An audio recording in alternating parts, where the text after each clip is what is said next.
Hello friends, हम बात करने जा रहे हैं समुद्र में खोया हुआ आदमी। मित्रों, एक ऐसा उपन्यास जिसे आलोचकों ने लघु उपन्यास की श्रेणी में भी रखना उचित समझा है। आजादी के पश्चात जो भारत में मोहभंग की स्थिति आ गई थी, उसको लेकर ये उपन्यास लिखा गया है। कमलेश्वर जी ने यहाँ पर मध्य वर्गीय परिवार की कथा को रखा है। उपन्यास में मुख्य पात्र के रूप में है श्यामलाल। श्यामलाल का परिवार जो छोटे से शहर में रहता था, गांव जैसा, वहां से उनकी ट्रांसपोर्ट ऑफिस ने दिल्ली में अपनी एक ब्रांच खोली और उस ब्रांच में श्यामलाल नौकरी करने के लिए दिल्ली आ जाते हैं। ये कथा वस्तु की बात हो रही है फ्रेंड्स। तो दिल्ली में आने के बाद श्यामलाल के मन में बहुत सारे प्रश्न थे और उन प्रश्नों में एक उनकी दबी हुई इच्छा भी थी कि चलो अच्छा हुआ कि गांव से हम दिल्ली आ गए, ताकि आने वाले भविष्य में घर का अच्छी तरह से मैं देखभाल भी कर पाऊंगा, बच्चों को अच्छी तरह से पढ़ाई शिक्षा भी हो जाएगी। लेकिन कहा जाता है कि नसीब में कुछ लिखा होता है अलग से और वही हो जाता है। यहाँ पर भी ऐसा ही हुआ कि जैसे श्यामलाल अपने परिवार के साथ दिल्ली आए, थोड़े ही दिनों में उनकी ट्रांसपोर्ट की जो ऑफिस थी और ट्रांसपोर्ट कंपनी अचानक बंद हो गई और उनको नौकरी से निकाल दिया गया। अचानक ट्रांसपोर्ट की नौकरी चले जाना बहुत बड़ा सदमा हो गया श्यामलाल जी के लिए। सीधी सी बात है कि निम्न मध्य वर्गीय परिवार का श्यामलाल का पात्र एक मुखिया का पात्र है। भारतीय समाज में मध्य वर्गीय परिवार और उसमें भी निम्न मध्य वर्गीय परिवार के मुखिया की स्थिति दयनीय होती है। संतानों को पढ़ाना लिखाना, उनका खाने का खर्चा, उनका अन्य खर्चे उसी तरह से बड़े मेट्रो सिटी में रहने, किराए पर रहने की वजह से किराए को लेकर चिंता रखना और भी छोटे मोटे जो खर्चे होते, तो श्यामलाल की स्थिति बहुत दयनीय हो गई थी। अचानक नौकरी का चले जाना उनके लिए बहुत बड़ा एक धक्का था। उन्होंने बहुत सारी जगह नौकरी ढूंढने की तलाश की थी, लेकिन मेट्रो सिटी में उनके लायक अच्छी नौकरी नहीं मिल रही थी और परिणाम यह है कि घर परिवार को संभालने में काफी परेशानियां हो रही थी। और सीधी सी बात मैं बताऊं आपको कि बच्चे जब पढ़ाई लिखाई करते हैं तो आर्थिक उपार्जन के लिए आदमी को विशेष दौड़ना पड़ता है। इनके सामने भी आर्थिक समस्याएं मुंह बाहर खड़ी थी। वो इधर उधर जाते हैं, रोज सुबह चले जाते हैं नौकरी ढूंढने के लिए और शाम को ऐसे ही मुंह लटकाए वापिस आते थे। कारण ये था अच्छी नौकरी नहीं मिल पा रही। आर्थिक उपार्जन में काम को ढूंढने जाना लेकिन अच्छी नौकरी न मिलना। परिणाम ये आता था कि श्यामलाल जब घर पे आते थे तो मन में कई बार गुस्सा भी होता था। इस मेट्रो सिटी को लेकर भी वो बहुत सारी गालियां भी बकते थे कि बड़े शहरों में छोटे आदमी को कैसे रहा जाए, किस तरह से रह सकता है। तो ये सारी बातें आती थी। श्यामलाल का स्वभाव भी कुछ ऐसा था कि वो पुराने विचारों को रखने वाले थे। परिणाम यह आता था कि बेटियां बड़ी हो रही थी और समीरा, तारा और किरण, ये इनकी 3 संतानें थी। समीरा बड़ी, तारा उससे थोड़ी छोटी और किरण सबसे छोटा लड़का। अब हमारे भारतीय परिवेश में और समाज में एक बात कही होती है कि माँ बाप बेटियों की बजाय बेटों पर ज्यादा भरोसा रखते हैं और विचार भी उनके ऐसे होते हैं कि बेटियों को नौकरी नहीं करवाई जा सकती है और उनको पढ़ाई भी किसी भी कम करवाई जा सकती।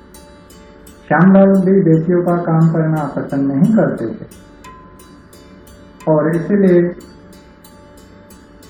अगर बेटी भूल में भी आकर पिताजी से कहे कि पिताजी मैं नौकरी कर सकती हूँ, मुझे नौकरी मिल रही है, मैं जा सकती हूँ, तो साफ इनकार कर देते थे, गुस्से में आकर अनाथ नाम बोलते थे। तब जाकर श्यामलाल की पत्नी, जिनका नाम है रम्य, वो पूरी परिस्थिति को संभाल लेते थे।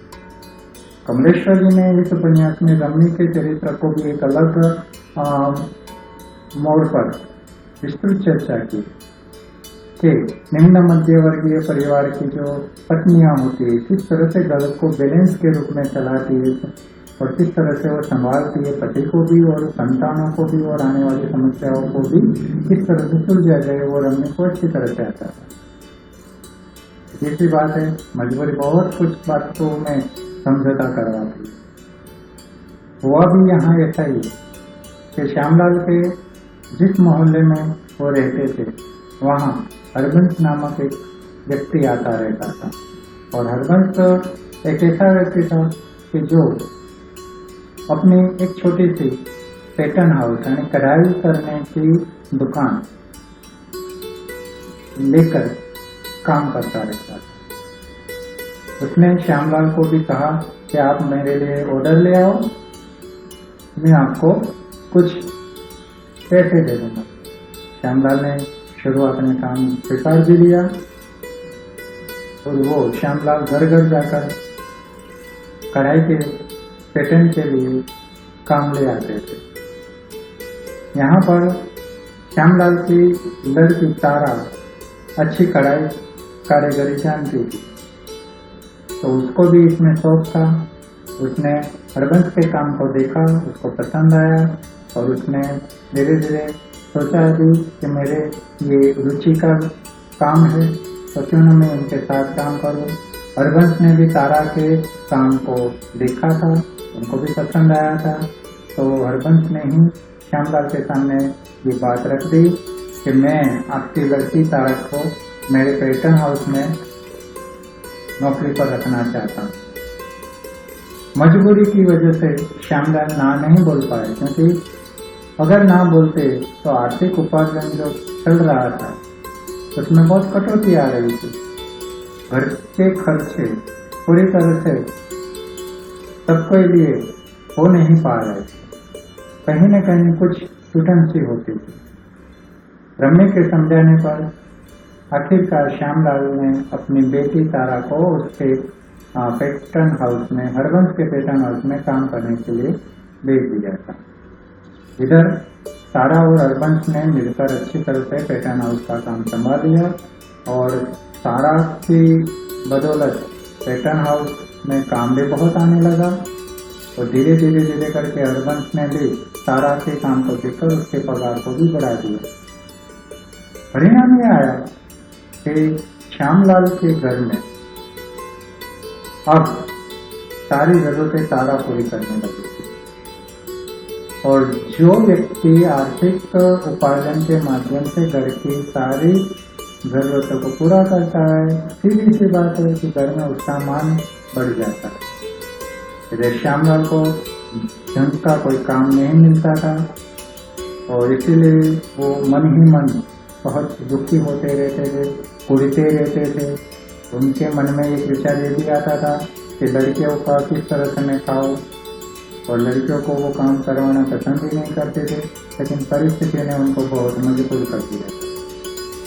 कथा में हम आगे देखते हैं कि बस वही बात आती है कि श्यामलाल एक फालतू चीज की तरह रह जाते हैं और कैसे, जिसे सहसा नहीं जा सकता, सिर्फ बर्दाश्त किया जाता है, जिसे सहजा भी नहीं जाता, सिर्फ होने को महसूस किया जाता है। श्यामलाल को अब कोई पूछता नहीं था।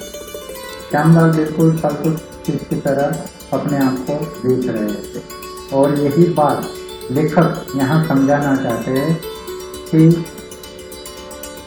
ज्यादातर निम्न मध्यवर्गीय परिवारों में यही स्थिति उन्होंने देखी है और यहाँ पर श्यामलाल के मन में दूर तक एक आशा बंधी थी और वो आशा थी पुत्र बीरन, क्योंकि पिता का एक ही सहारा था पुत्र बीरन। बीरन तब 15 साल के करीब पहुंच चुका था और ऐसे ही उसने पढ़ाई कर ली और उसके बाद उसने कहीं से जल सेना में भर्ती करने के बाद भर दी थी और अचानक जल सेना के ऑफिस से उसको ट्रेनिंग के लिए जाने का कॉल भी आ गया था।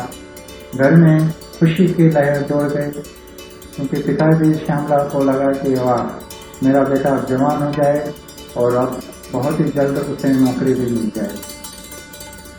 बीरन जल सेना में भर्ती हो गया और ट्रेनिंग के लिए दिल्ली से दूर चला गया।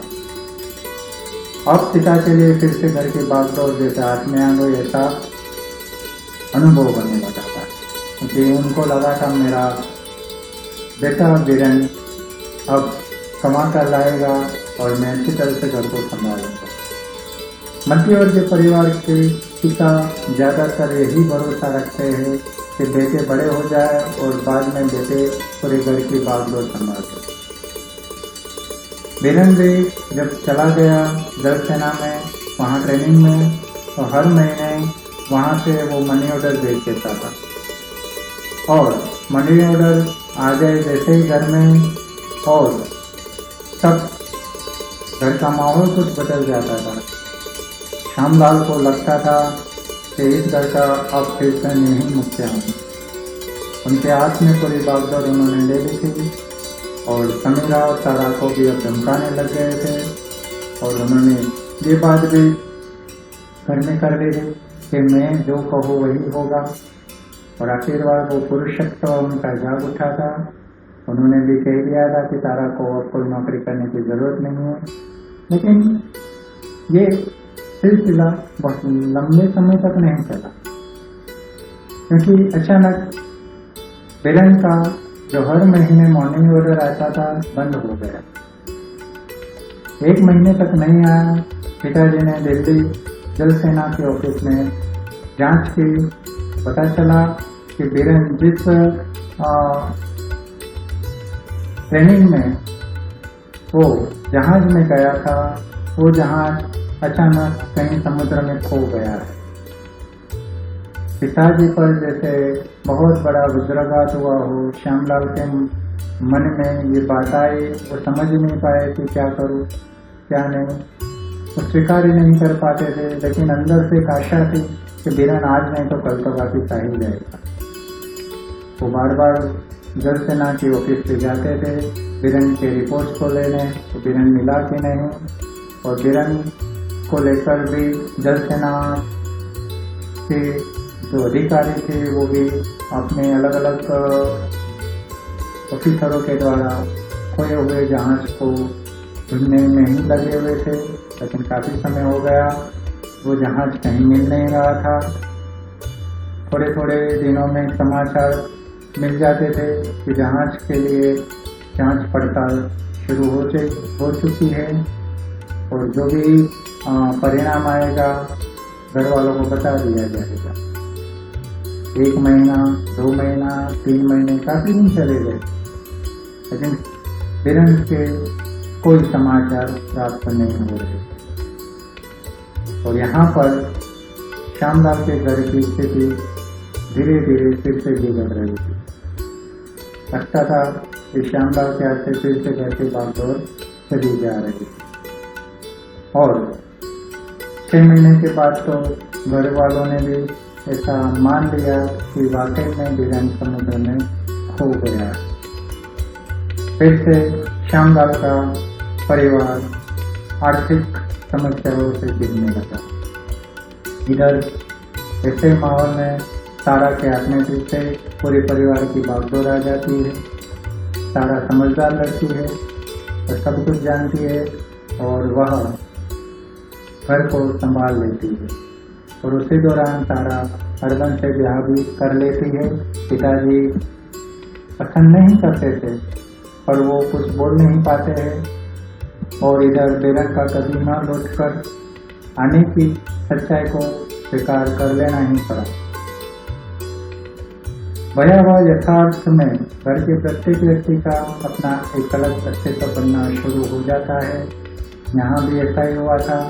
श्यामलाल अब पहले की तरह चिल्लाते नहीं थे, न क्रोध में आते थे, क्योंकि अब परिस्थिति के दास बन रहे थे। उनको लगा था कि मेरी नियति में यही लिखा है, और इसीलिए वह अपने घर को संभालने के छोटे मोटे काम ढूंढने चले जाते। इधर रमनी जो माँ के रूप में हम देखते पुत्र की मौत को मंजूर करवाने घर के बाहर निकलती, अभी तक वो घर के बाहर नहीं निकली, लेकिन पुत्र की मौत मंजूर हो जाए तो पुत्र की मौत के बदले में जो सरकार की ओर से सहायता मिलने वाली थी वो भी मिल जाए। तो एक आर्थिक बात, लालच भी यहाँ है, और लालच के संग मैं कहूँगा मजबूरी मित्रों। कौन माँ बाप ऐसे होंगे जो जवान बेटे की मौत को स्वीकारते और उस बेटे की मौत मंजूर क्यों करवाने? क्योंकि घर की खस्ता परिस्थिति।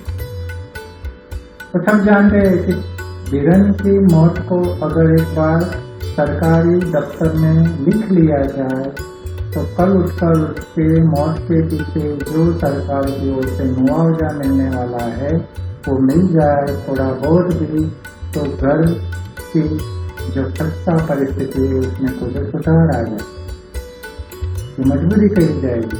कमलेश्वर जी ने यहाँ पर इस बात पर खुलकर हमें बताया है कि समस्या जब आती है तो चारों ओर से गिर कर आती है, और यही बात कमलेश्वर जी श्यामलाल के माध्यम से बताना चाहते हैं।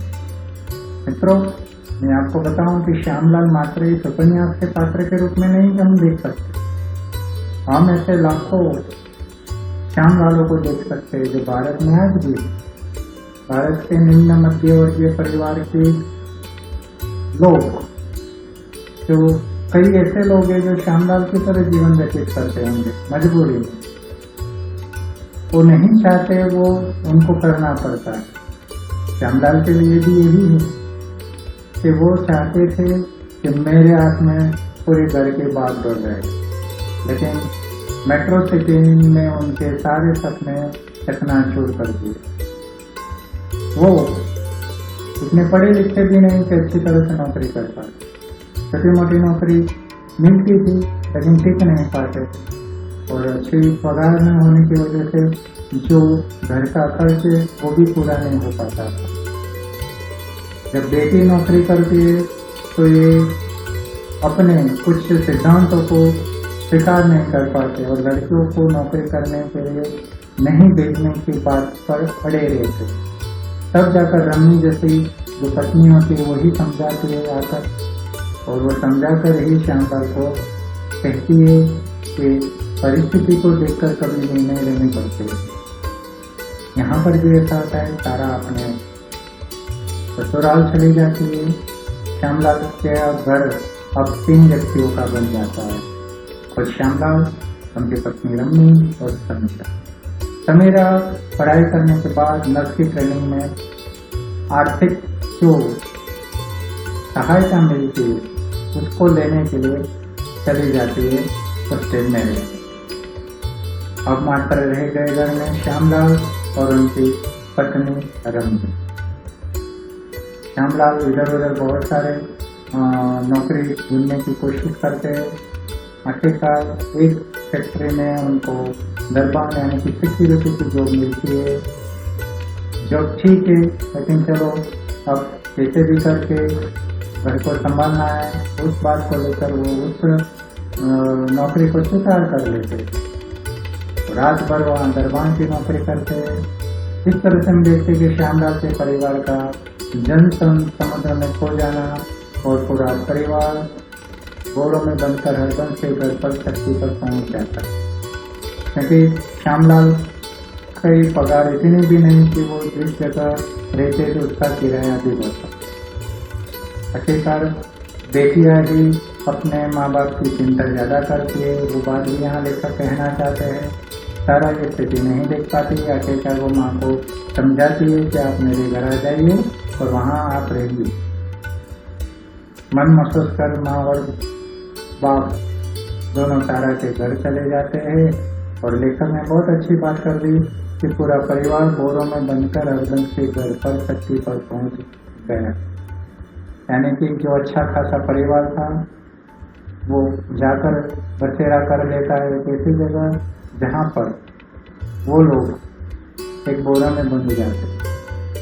कमलेश्वर का ये उपन्यास एक सुखी परिवार की कहानी को प्रस्तुत कर रहा है। मैंने अभी आपको बताया कि यह कहानी मात्र श्यामलाल के परिवार की कहानी नहीं है, परंतु यह उन तमाम निम्न मध्य वर्गीय घरों की कहानी है जो आर्थिक समस्या में टूटते जा रहे हैं। महानगरीय मोह भंग की कहानी है, क्योंकि मैंने आगे ही बताया था कि कमलेश्वर ने कई बार ऐसे विषयों को पसंद किया है लिखने के लिए, क्योंकि जब देश आजाद हो रहा था तो हमारे उस समय के नेताओं ने बड़े बड़े वादे किए।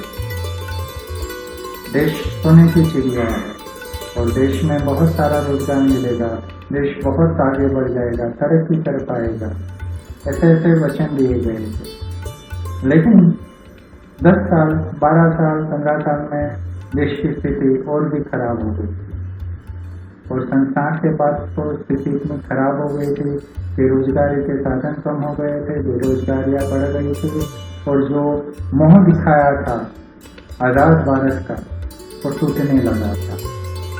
और वही बात साहित्य में मोह भंग के रूप में आई। तो मोह भंग की बात वही थी कि उस समय का हमारा भारतीय जो समाज था, खास करके मध्यवर्गीय समाज, निम्न मध्यवर्गीय समाज, वो लोग बहुत सारे सपने सजो कर बैठे थे कि चलो अब हम हमारे देश में आज़ाद हो गए, हमें अच्छी सी नौकरी मिलेगी, हम और खुश और सुखी होकर जीवन व्यतीत कर लेंगे। लेकिन नेताओं के वादे कभी पूरे होते हैं फ्रेंड्स? नहीं होते। और वही बात यहाँ आई और उसी पर उस समय के साहित्यकारों ने बहुत कुछ लिखा। उनमें से कमलेश्वर ने भी बहुत सारी कहानियाँ भी लिखी है, जिसमें नगरीय परिवेश की बात ही आती है। यहाँ पर भी उन्होंने एक ऐसे परिवेश को ही बताया है जो है नगर का, यानी शहर का। और श्यामलाल का पूरा परिवार समुद्र में खो जाता है, पर कौन सा समुद्र? ये थोड़ा प्रतीकात्मक जन सैलाब जो बह रहा है, ऐसे जन सैलाब वाले समुद्र में श्यामलाल का निम्न मध्य परिवार खो जाता है।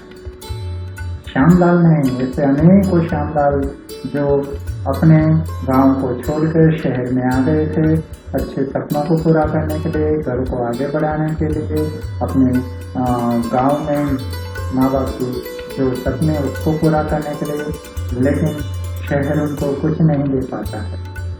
बल्कि वो तो जो अपनी स्वयं की खुद की पहचान थी वो भी शहर में आकर भूल जाते थे। और जो जन सैलाब उमड़ा हुआ है लाखों करोड़ों का, उसमें श्यामलाल का परिवार भी गुम हो जाता है। बस वही बात आज के संदर्भ में भी मैं कह सकता हूँ कि वर्तमान कोरोना की महामारी में महानगर की जो विडंबनाएं हमने देखी है अभी, जिसमें खास करके हताश होकर श्रमिकों का गांव की ओर पलायन करना, वो दृश्य क्या है? वो भी एक तरह से महानगरीय मोहन को प्रस्तुत करते हैं। वो श्रमिक अपने गांवों को छोड़कर, अपने कस्बे को, अपने परिवार को, अपने आप्तजनों को छोड़कर दूर कोई बड़े शहर में काम की खोज में आर्थिक उपार्जन के लिए दौड़ कर आता है, सालों रहता है, यहाँ से कमा कमा कर घर बेचता है। लेकिन अचानक कोई ऐसी महामारी आती है, तब जाकर उनको लगता है कि जिस शहर ने हमें इतना सारा दिया, अचानक वहाँ से वो खुद मोह लेते और वो लोग फिर से अपने गांव की ओर जाने के लिए लालायित रहते। उनको ऐसे समय में अपने गांव, अपने परिजन के लोग ही याद आते। तो जो मोह था उनका शहर के प्रति, वो ऐसे निकलता हुआ हम देख रहे हैं। आज भी समुद्र में खोया हुआ आदमी कहानी सार्थक भी लगती है, प्रासंगिक भी लगती है, क्योंकि आज का माहौल बिल्कुल श्यामलाल को भी ऐसे ही हमें याद करवाता है कि आज हजारों श्यामलाल वापिस अपने गांव जा रहे हैं। तो ये स्थिति क्या है? शहर के प्रति के मोह भंग की स्थिति। और लेखक ने वही बात अपने इस उपन्यास में भी कर ली है। आगे मैं बात करूंगा आपको उसके पात्रों पर और उसके बाद के परिवेश को लेकर। अभी हम यहाँ तक रखते हैं। ये संक्षेप में मैंने कथा कही है। यहाँ पर कथा में मुख्य बात जो आती है वो है श्यामलाल, उनकी पत्नी रम्मी, उनकी 3 संतान तारा, समीरा और बीरन। इतने ही पात्रों के बीच कहानी जोड़ रही है। बाहर का एक पात्र आता है, वो है हरबंस, जो बाद में उसी परिवार का एक सदस्य बन जाता है। और वही श्यामलाल जो गांव से लेकर शहर में आया, शहर में आकर वो कैसे गुम हो गए और कैसे जैन सैलाब की उम्र से वे समुद्र में खो गए, वही बात यहाँ पर लेखक करना चाहता है। और वही है समुद्र में खोया हुआ आदमी। आप अच्छी तरह से समझ गए होंगे और आपको डिटेल्स में इस कहानी को समझना भी है। पूरी कहानी कथा आप लोग किताब से पढ़कर सुनेंगे, समझेंगे, क्योंकि किताब में आप पढ़ेंगे जब, तो आप पूरी तरह से कहानी में जो मैंने कथा के तंतुओं को बताया है वो आपको मिलते जाएंगे। क्योंकि मुख्य कथा एक ही होती है प्रस्तुतियांश में, और बाद में धीरे धीरे प्रासंगिक कथाएं जुड़ती जाती है। तो वो प्रासंगिक कथाएं आप जब किताब पढ़ेंगे तभी आपके समझ में आएगी। अतः यहाँ पर मैं इस कथा वस्तु के भाग को विराम देना चाहूँगा और आपको मैं ये जरूर कहता हूँ कि आप इस पर कथा जरूर पढ़ें। साथ ही साथ मैं आपसे ये बात भी कर लूँ कि मित्रों, आपसे इस कोर्स के लिए जो प्रश्न बनते हैं उसमें अभी तक के यूनिट के हिसाब से आपके सामने जनरल प्रश्न, बड़े प्रश्न के रूप में 2 प्रश्न आ रहे। एक विशिष्ट साहित्यकार कमलेश्वर के व्यक्तित्व और कृतित्व पर प्रकाश डालिए। और दूसरा प्रश्न बनता है कि समुद्र में खोया हुआ आदमी की कथा वस्तु लिखते हुए उसके उद्देश्य पर चर्चा की। तो मैंने आपको यहाँ पर कथा वस्तु भी बताई और उसके उद्देश्य को भी बताया कि इस उपन्यास में कमलेश्वर जी क्या कहना चाहते हैं। तो ये प्रश्न है। साथ ही साथ जो जनरल प्रश्न एक बनता है कि उपन्यास के तत्वों के आधार पर समुद्र में खोया हुआ आदमी उपन्यास की चर्चा कीजिए या समीक्षा कीजिए। ये भी बनता है। तो कथा वस्तु का बाद मैंने आपको समझाया, क्योंकि दूसरे तत्वों पर मैं चर्चा करूँगा। तब तक के लिए नमस्कार।